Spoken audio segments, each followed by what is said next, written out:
Hello everyone, welcome back another video. तो देखो, इस वीडियो में आज हम नेक्स्ट लेक्चर डिस्कस करने वाले हैं आपका अल्टरनेटिव करंट। ठीक, तो सीरीज सीआर सर्किट पढ़ने वाले हैं। इससे पहले मैं आपको एलआर पढ़ा चुका हूँ।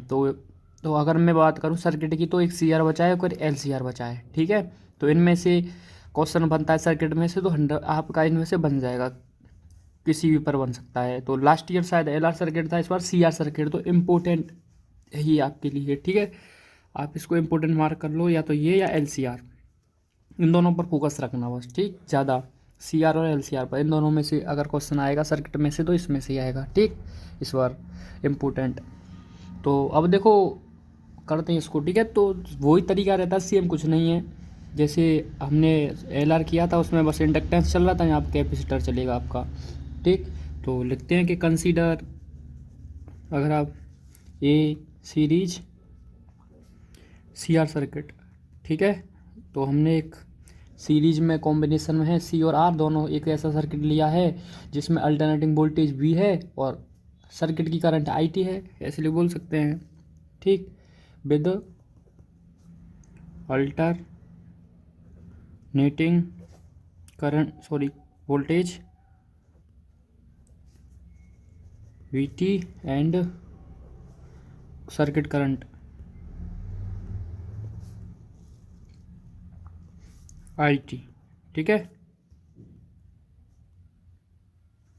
ये आपका। तो अब स्टार्ट करते हैं यूजिंग के वी एल। तो के वी एल लगाओगे जब आपको, तो आपको दिख रहा है कि बी टी जो है वो क्या हो जाएगा आपका, रेजिस्टेंस, और ये दोनों ऐड हो जाएंगे। ठीक है, सीरीज में है ना, जिधर करंट है उधर ही उसकी डायरेक्शन है। तो I R plus 1/C I D T. अब मुझे नहीं लगता आपको अगर कोई दिक्कत हो इसमें ऐसा लिखने में, क्योंकि मैं आपको, जब मैंने प्योरली कैपेसिटिव सर्किट लिया था तब भी ये चीज़ लिखी थी। दोबारा समझा देता हूँ, अगर आपको याद नहीं है तो। आपको पता है कि जो करंट होता है वो क्या होता है, I is equal to Q upon t. Charge है ना, ये चार्ज क्या होता है, आई इंटू टी, यही होता है ना। ठीक, अब यहाँ से अब आपको एक चीज़ दिख रही होगी कि यहाँ पर जो रिलेशन है वो कैपेसिटर और उस हम चार्ज के फॉर्म में देखने वाले हैं। तो वही बताता हूँ मैं, V is equal to Q by C जो होता है। ठीक है, तो V is equal to Q by C आपने रिलेशन पढ़ा होगा 12th में, यानी ये स्मॉल में नहीं कैपिटल में। स्मॉल में अगर मैंने लिखा हो तो कि वोल्टेज को कैपिटल वी से दिखाते हैं हम। तो V is equal to Q by C, Q क्या है, आई टी। तो जब आप आई टी अपॉन सी ये है, तो देखो यही तो फॉर्म है। बस यहाँ पर क्या है कि हम टाइम फिक्स नहीं है, मान लो किस टाइम पर हम ले रहे हैं वही है। यहाँ पर जो भी टाइम होगा यार, 0 से 5 सेकंड होगा तो 5 सेकंड ले लेंगे वही। ठीक है, तो यही है ना, इस टाइप से हमने लिख दिया इसको, इसकी हेल्प से, V is equal to Q by C की हेल्प से। क्योंकि जो हमारा जो वोल्टेज है, ये अल्टरनेटिंग वोल्टेज है, वो इसमें जितना भी वोल्टेज होगा और इसमें दोनों के वोल्टेज के बराबर होगा। ये हम केवीएल से देख सकते हैं। ठीक, तो ये V is equal to I R होता है, ओम्स लॉ। यहाँ से हमने ये V is equal to Q by C से लगा दिया रिलेशन से, ये निकल आ गया। ठीक, ये हो गया आपका वी टी। अब क्या करेंगे, इसको वेक्टर फॉर्म में रिटर्न करेंगे। तो वेक्टर फॉर्म यहाँ लिख दो, इन वेक्टर फॉर्म। तो वेक्टर फॉर्म में क्या हो जाएगा, बी वेक्टर, ये मैं स्मॉल बना देता हूँ इसको, B vector is equal to I vector into R plus 1/C I vector into D T. ठीक है, फर्स्ट इक्वेशन इसको मान लो, इसको सेकंड मान लो आप। ये हो गया आपका। अब वेयर, जहाँ पर आप लिख दो जो चीज़ हम लिखते हैं कि बी वेक्टर, हम क्या जानते हैं, बी वेक्टर होता है आपका वी नॉट ए की पावर जे ओमेगा टी। ठीक है, और ये लिख दो इंटीग्रेशन वाला, आई डी टी क्या होता है, 1/J ओमेगा आई वेक्टर। मुझे लगता है आपको ये चीज़ पता होगा, मैं सारे बता चुका हूँ, वही सेम चीज़ें। ठीक है, तो ये आप इक्वेशन थर्ड, ये इक्वेशन फोर। ठीक, अब क्या करेंगे हम, इसकी वैल्यू को इसमें पुट कर देंगे। वहाँ पर क्या था आपका, L D I upon D T, D I upon D T J omega I vector की वैल्यू को पुट किया था। यहाँ पर ये वैल्यू तो इसको पुट कर देंगे। तो using equation four and equation second we get, तो हमको क्या मिलेगा, B vector is equal to I vector into R plus 1/C, इसकी वैल्यू रख दो यहाँ पर, तो इंटू 1/J ओमेगा आई वेक्टर। ठीक है, ये हो गया यहाँ तक आपका। अब देखो ध्यान से, V vector is equal to I vector into, अब देखो मैं आई वेक्टर कॉमन ले रहा हूँ, दोनों में दिख रहा है, तो आर प्लस 1/j⍵c, ये हो गया। आई वेक्टर को डिवाइड में ले जाओ तो B vector upon I vector is equal to, दिख रहा है ना आपको, r प्लस 1/j⍵c। हम यहाँ तक पहुँच चुके हैं, ठीक है।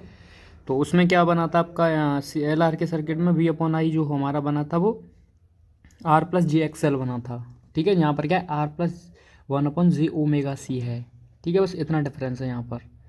आप देखो ध्यान से, जे को ऊपर ले जाते हैं ना, क्योंकि आपको पता है कि ये जे ऑपरेटर है जो, ये तो ऊपर ही आएगा, ऊपर ही रहेगा, ठीक है। अगर हमको कंपेयर करना पड़ो ए प्लस आयोटा बी से, जो मैंने आपको बता चुका हूँ लास्ट क्लास में, ठीक, उसके लिए जे को ऊपर करना पड़ेगा। तो जे को ऊपर करने के लिए ऊपर नीचे जे का मल्टीप्लाई करेंगे तो जे अपॉन जे स्क्वायर बन जाएगा, जे स्क्वायर की वैल्यू -1 माइनस आ जाए यहाँ पर, ठीक है। तो ये चीज़ मैं बता चुका हूँ, इसलिए मैं फास्ट इस बार बता रहा हूँ, ठीक, कि बार बार रिपीट हो रही है ये। तो v/i is equal to r minus j/⍵c, ये हो जाएगा ना। जब जे को ऊपर ले जाऊँगा तो समझ लो माइनस जे आएगा बस, ठीक। ये हो गया आपका। अब देखो v vector upon I vector is equal to क्या लिख सकता हूँ मैं इसको, देखो r प्लस jxc, ये लिख सकता हूँ। अब आपको पता चलेगा xc क्या है, आपका कैपेसिटर के द्वारा जो इम्पीडेंस है, ठीक है। तो इम्पीडेंस ऑफ सर्किट है ये हमारा xc, ठीक है। ये तो देखो r प्लस जे एक्स सी हुआ, तो जे वेयर जहाँ पर हमारा एक्स सी किसके इक्वल है आपका, -1/ω/c के, ठीक है, जो क्या है कैपेसिटिव रिएक्टेंस है आपका।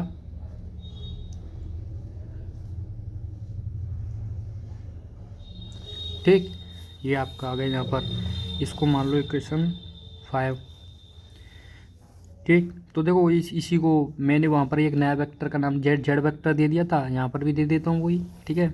तो V vector upon I vector is equal to Z vector, ठीक है। इक्वेशन इसको 5 मान लो, इसको छोड़ो,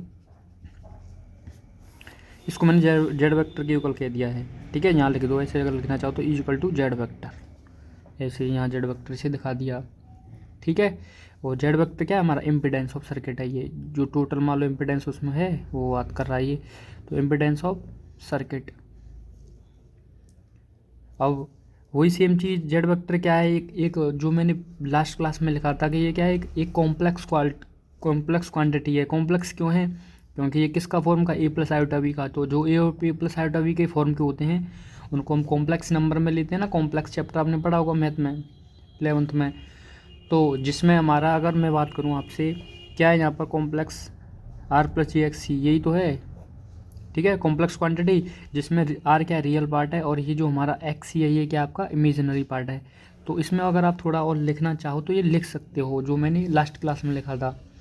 तो आई होप उसको मैं अगर स्किप कर दूं तो आपको कोई दिक्कत नहीं होगी। चलो मैं लिख देता हूँ। अगर देखो, impedance said is a complex quantity, ठीक है। ये कॉम्प्लेक्स क्वांटिटी है जिसमें रियल पार्ट क्या है, विद रियल पार्ट रेजिस्टेंस, हमारा रेजिस्टेंस है ना रियल पार्ट, ठीक, resistance R, and imaginary part क्या आपका,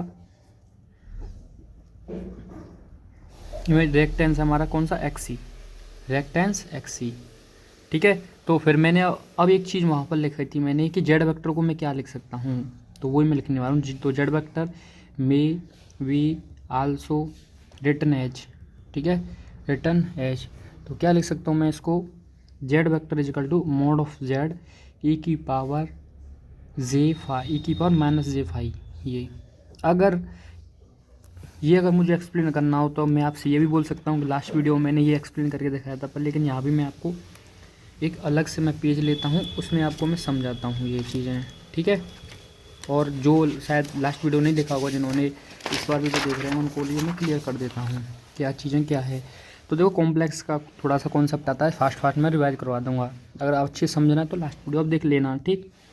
तो A vector plus iota B vector मान लो ये है, यहाँ पर क्या है, R plus J X C है, ठीक, ये है आपका, ठीक।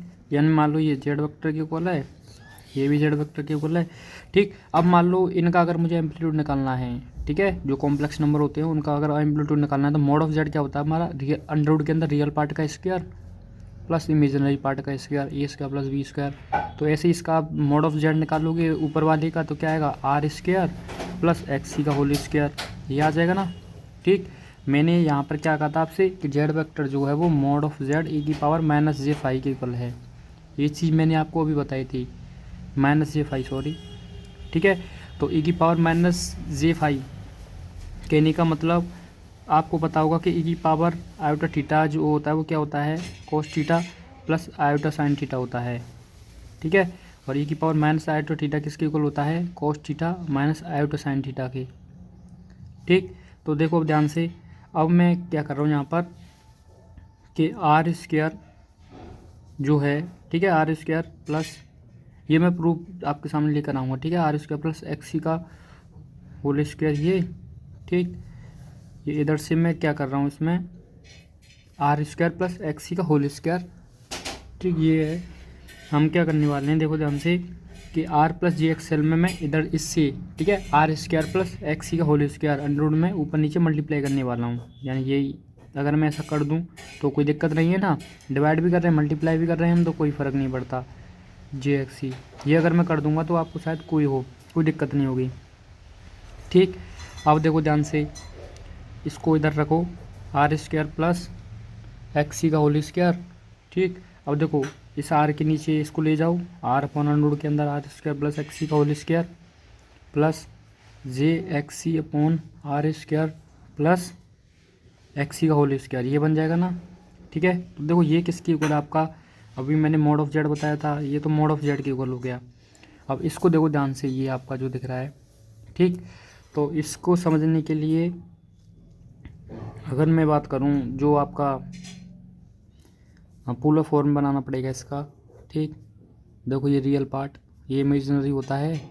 मान लो कोई पॉइंट है यहाँ पर जेड, ये मैं जेड ले लेता हूँ ना। ठीक, तो ये मान लो अगर इसका एंगल फाइव बन रहा है यहाँ पर, तो रियल देखो इस पर रियल पार्ट दिखाया जाता है और वाई एक्सिस पर इमेजिनरी पार्ट, एक्स एक्सिस पर रियल पार्ट। तो रियल पार्ट क्या है आर, इमेजिनरी पार्ट क्या है एक्स सी, यानी minus one upon omega C, यही तो है। एक्स सी तो इसी के तो गल है आपका, minus one upon omega C के। तो इसका मतलब ये जो डिस्टेंस है वो एक्स सी है, ये जो डिस्टेंस है ये आर है आपके यहाँ से यहाँ तक। अब इसमें आपको देखो कॉस फाई लिखना हो और आपको ये निकालना हो, तो ये तो आप पाइथागोरस से लगा दोगे, इसका स्क्वायर ऐड करके लिख दोगे। पाइथागोरस ये तो कहती है ना। ठीक है, हाइपोटेनस अगर निकालना हो तो कॉस पे अगर यहाँ से आप निकालो, कॉस पे क्या होता है आपका बेस अपॉन हाइपोटेनस, तो R square upon under root के अंदर R square plus X C का होल स्क्वायर। ठीक है, यही हो जाएगा ना। साइन फाई क्या हो जाएगा आपका, देखो साइन फाई हो जाएगा आपका x C upon under root के अंदर R square plus X C का होल स्क्वायर। ठीक है, पर अब देखो यहाँ पर ई की पावर माइनस जे है ना, ई की पावर माइनस आयोटा, तो ई की पावर माइनस जे फाई है। वहाँ पर जो बना था आपका ई की पावर जी फाई बन रहा था। जी फाई बनने का मतलब आपको दिख रहा है कि वहाँ पर एक्स सी जो एक्स एल था वो ओमेगा एल था, वो माइनस नहीं था। यहाँ पर जो आपका एक्स सी है वो minus one upon omega C है। ठीक है, तो जब आप एक्स सी अपन minus one upon omega C लेकर यूज करोगे, ठीक है, उसी को लेकर सॉल्व करोगे, तब आपको पता चलेगा कि ये R square plus one upon ये तो ओमेगा सी का होल स्क्वायर रहेगा, क्योंकि जब स्क्वायर कर दोगे तो माइनस तो प्लस बन जाएगा।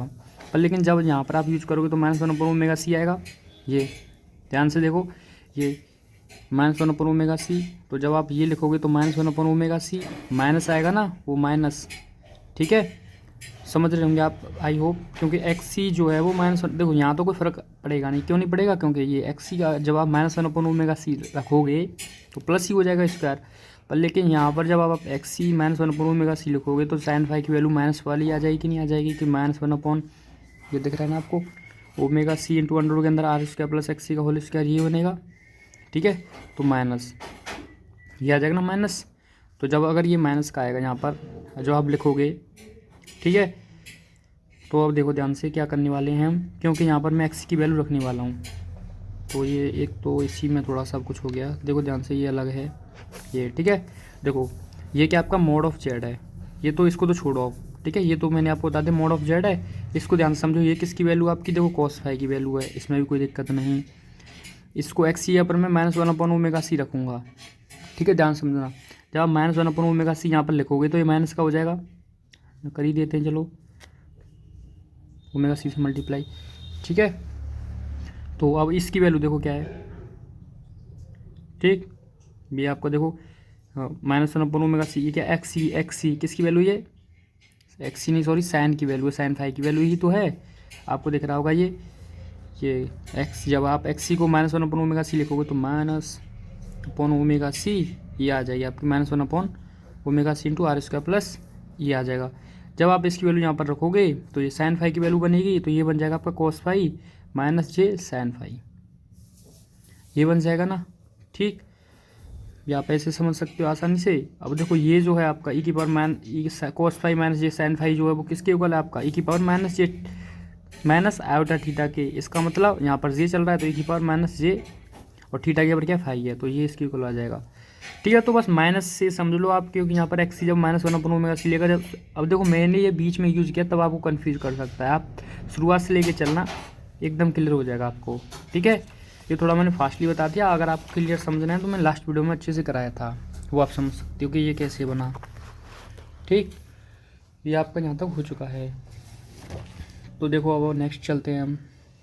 वेयर जहाँ पर लिख दो क्या क्या है, मोड ऑफ जेड क्या आपका क्या है, अंडर के अंदर R square plus X C का होल स्क्वायर ये।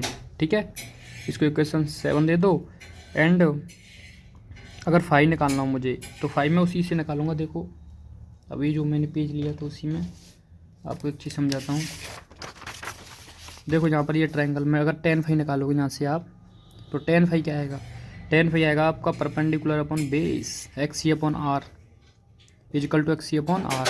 यहाँ से जब आप फाई निकालोगे तो क्या आ जाएगा, tan inverse X C upon R, और एक्स सी का मतलब minus one upon omega C, तो tan inverse minus one upon omega C into R, ये आ जाएगा आपका फाई इस केस में।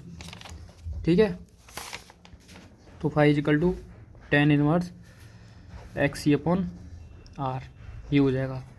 ठीक है, तो ये फाई हो गया, ये हो गया, ये दोनों को आप इक्वेशन 7 मान लो, दोनों को इक्वेशन 7।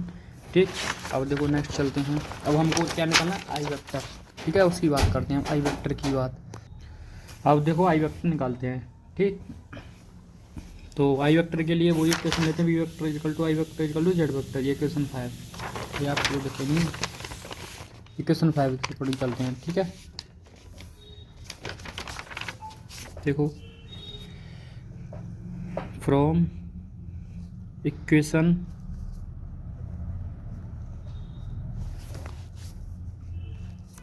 5 वी हैव, तो पांचवा इक्वेशन क्या बोल रहा है कि V vector upon I vector जो है वो हमारा जेड वेक्टर के इक्वल है।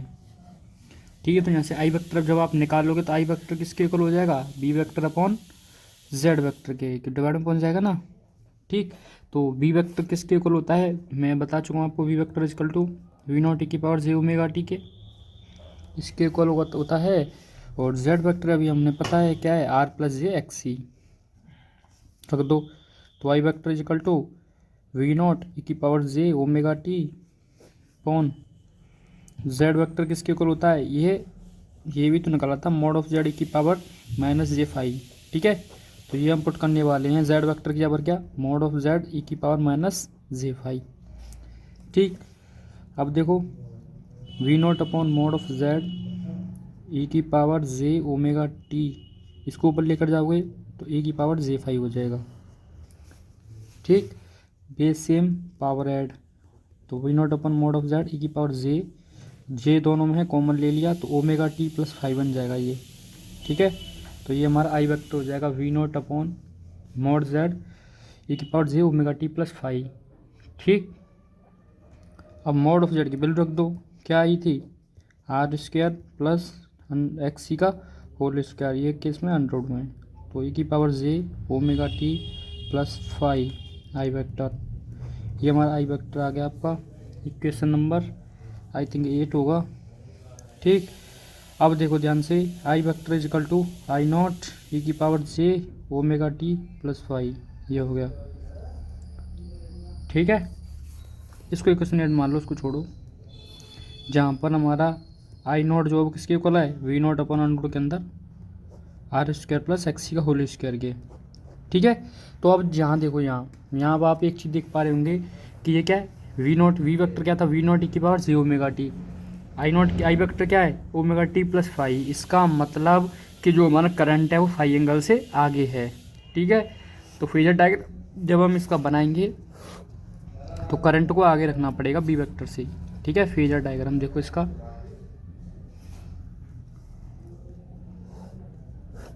रियल एक्सिस, इमेजिनरी, मान लो यहाँ पर है आपका वी वेक्टर, ये जो है, ठीक है, जो ई की पावर जी ओमेगा टी जो है यहाँ पर है। वी वेक्टर जो हमारे किसके इक्वल है, B R vector plus B C vector के। ठीक, अब देखो ध्यान से, यानी इसका मतलब आई ज़्यादा है, ठीक है, तो ये हो जाएगा आपका वी आर वेक्टर। यहाँ पर इसमें मान लो करंट होगा, ठीक, ये मान लो आपका π/2 बन गया एंगल, ठीक है, π/2 बन गया, जो अब कितने एंगल से, फाई एंगल से ही आगे हो गया, देखो लो। तो बी वेक्टर से आई वेक्टर आपको दिख रहा होगा फाई एंगल आगे, ये आपका बी सी वेक्टर। ठीक, तो आई थिंक आपको क्लियर होगा, कोई दिक्कत नहीं होगी। ठीक, अब देखो अगर आपको ऐसे B R vector B C vector देखना है कि B R vector B C vector में कैसे देखा, कौन पीछे कौन आगे, तो ये मैं आप लास्ट वीडियो सजेस्ट करूँगा। लास्ट वीडियो मैंने आपको बताया था कि अक्रॉस आर के और सी के इंडक्टेंस था ना उसमें, तो रेजिस्टेंस और इंडक्टेंस के अक्रॉस कैसे वोल्टेज निकालना है वो आप निकाल सकते हो। बस B=IR से निकाल लेना, वहाँ पर आपका क्या है 1/C/dt, बस वैल्यू रख देना, वहाँ से आप देख सकते हो। ठीक, तो ये आपका यहाँ पर फेजर डायग्राम ये इस तरीके से बन जाएगा। और देखो रिजल्ट लिख लेते हैं इसके, तो रिजल्ट तो वही जो मान लो, बस थोड़ा सा बदलेंगे, क्या क्या रिजल्ट बनेगा आपका। तो पहला रिजल्ट है आपका करंट एम्पलीट्यूड लिखना है, द करंट, क्योंकि करंट एम्पलीट्यूड ये है ना, तो द करंट एम्पलीट्यूड ये एम्पलीट्यूड है। ठीक, I0 = V0 अपॉन अंडर के अंदर R² प्लस XC का होल स्क्वायर, ठीक है, ये हो जाएगा आपका R² प्लस XC का होल स्क्वायर, जो क्या कर रहा है हमारा, अब XC पता है ना आपको क्या है, 1/-1/ωc, तो इसका मतलब ओमेगा क्या है आपका फ्रीक्वेंसी, तो इसका मतलब ये डिपेंड कर रहा है फ्रीक्वेंसी पर, which depends on the frequency of applied voltage. ठीक, और इसमें हमारा आई वेक्टर क्या कर रहा है, बी वेक्टर से फाई एंगल से क्या कर रहा है, उसमें करंट लीड कर रहा है। ठीक, फाई एंगल से लीड कर रहा है ना, फाई = हम निकालते हैं, आपको मैंने बताया था tan इनवर्स XC अपॉन आया था, तो the current I vector lead the voltage B vector Y phase angle phi given by, जिसको किसके द्वारा लिखा गया है, फाई = आपका tan inverse XC upon R, ये। ठीक, तो ये आपका हो गया सेकंड। अगर आप थर्ड और लिखना चाहो तो मैं बोल रहा हूँ, आप लिख सकते हो थर्ड रिजल्ट, ठीक है, तो मैं बोल रहा हूँ, आपको समझा दूंगा, समझने में ही आसान है। जैसे मान लो B vector upon I vector = किसके इक्वल था, जेड वेक्टर, जेड वेक्टर का मतलब यही तो R वेक्टर प्लस JXC, तो ये आप लिख सकते हो, ये इसके इक्वल, इसी पर बना सकते हो रिजल्ट। क्या, द रेशियो ऑफ, देखो the ratio of B vector and I vector, यानी बी वेक्टर और आई वेक्टर दिख रहा है दोनों, इनका रेशियो जो है वो किसके इक्वल है वो लिख दो, तो the ratio of B vector and I vector, अब इसको लिख दो B/I = R vector plus JXC, ये लिख दो आप, ठीक है, is a complex quantity, is a complex quantity, ठीक है, with real part R and imaginary part XC। I hope आपको क्लियर होगा, एक बार रिपीट कर देता हूँ, the ratio of B vector and I vector, इसको लिख दो, फिर लिखोगे आप इज़ ए कॉम्प्लेक्स क्वांटिटी, जिसमें हमारा रियल पार्ट जो है वो क्या है, R वेक्टर है, तो with real part R and imaginary part आपका XC है। ठीक है, तो and imaginary part as the XC। तो ये हमने पढ़ लिया। नेक्स्ट हम LCR लास्ट सर्किट बचा है, उसको नेक्स्ट वीडियो में बाइंड अप करते हैं, फिर ठीक है फिनिश कर देंगे वीडियो को। अब हम बाइंड अप करते हैं, मिलते हैं आपसे नेक्स्ट वीडियो में।